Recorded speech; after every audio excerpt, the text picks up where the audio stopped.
Hello, my name is Alma Hopkins, and today we're going to be discussing an article by Faris Al-Qahtani entitled Teaching Students with Intellectual Disabilities, Constructivism or Behaviorism.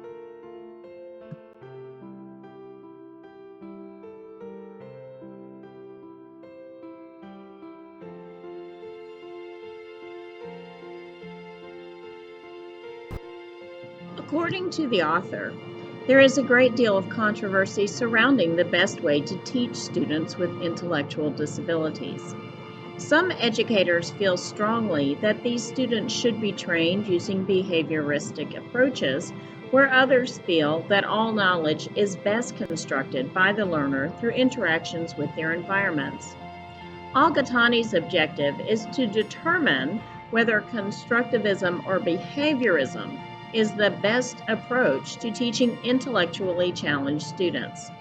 His article compares the two approaches, discusses challenges that educators face when working with this population of students, and concludes with recommendations for effective teaching considering both perspectives.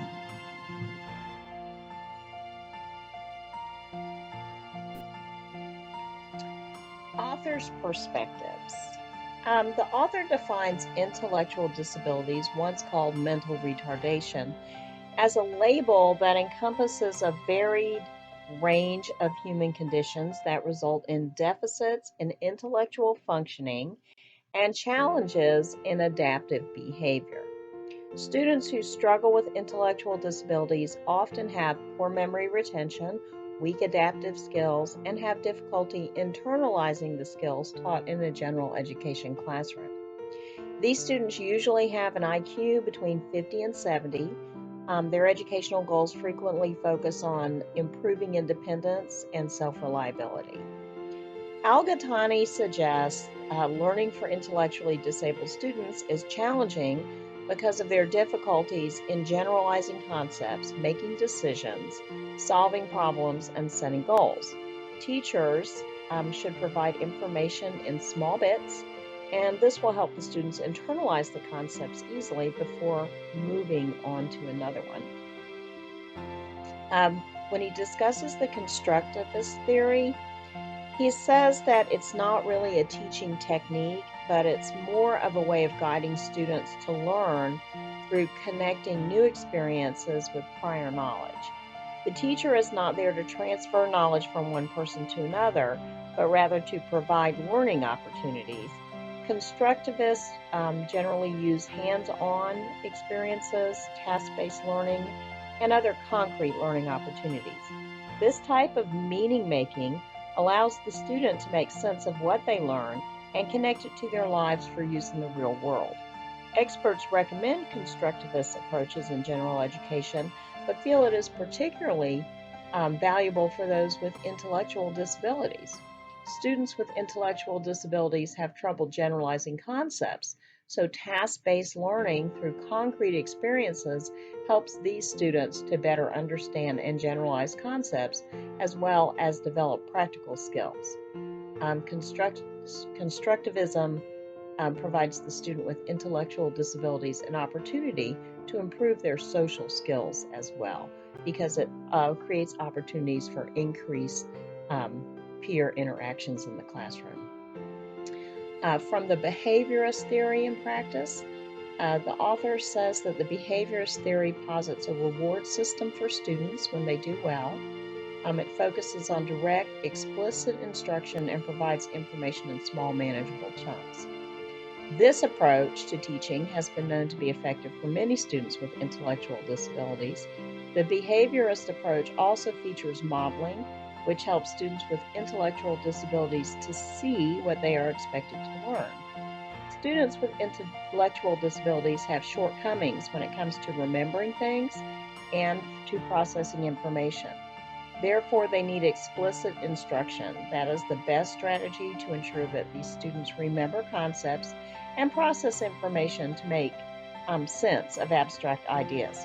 In addition, the behaviorist approach requires organization and systematic planning. It's teacher-directed and teacher-managed lessons are more beneficial for students with intellectual disabilities because of their problems with processing information. They also have trouble paying attention and recalling details. The author recommends using a blended approach for the best results. Like all students, instruction should be differentiated to meet the needs of the individual student. Because of the limitation of students with intellectual disabilities, it's recommended that teachers should focus on a few ideas for lessons that involve complex topics, and then they should also structure the tasks to be included in the learning process so that they can encourage active participation of all the students.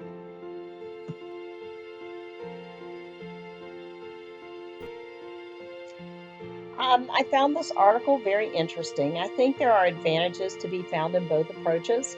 But like the author, I agree that a blended approach focusing on the individual needs of the student is best. Every student is an individual.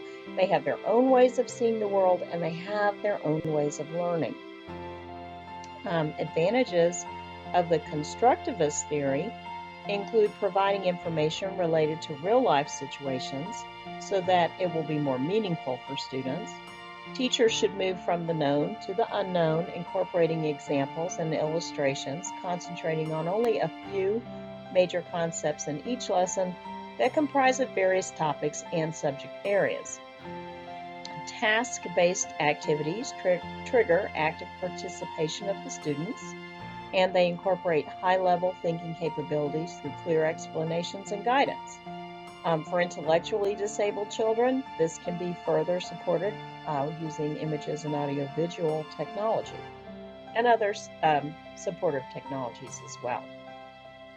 The advantages of the behaviorist theory include breaking down instruction into small chunks and making sure that students have mastered one component before moving on to the next concept. Modeling and explaining each step in a process in detail while providing multiple opportunities for practice. Providing rewards to support motivation. Constant assessment to plan instruction. Integrating organized and predictable activities into the lessons. Providing direct instruction for students. Building from the simplest concepts to the more complex. Explicitly instructing students on what to do, how and when to do it, and providing extensive drill and practice for learning until they acquire new knowledge. Through assessment and evaluation of each student with intellectual disabilities, the teacher can take the best components of each theory and integrate them into lessons to meet the students' individual needs.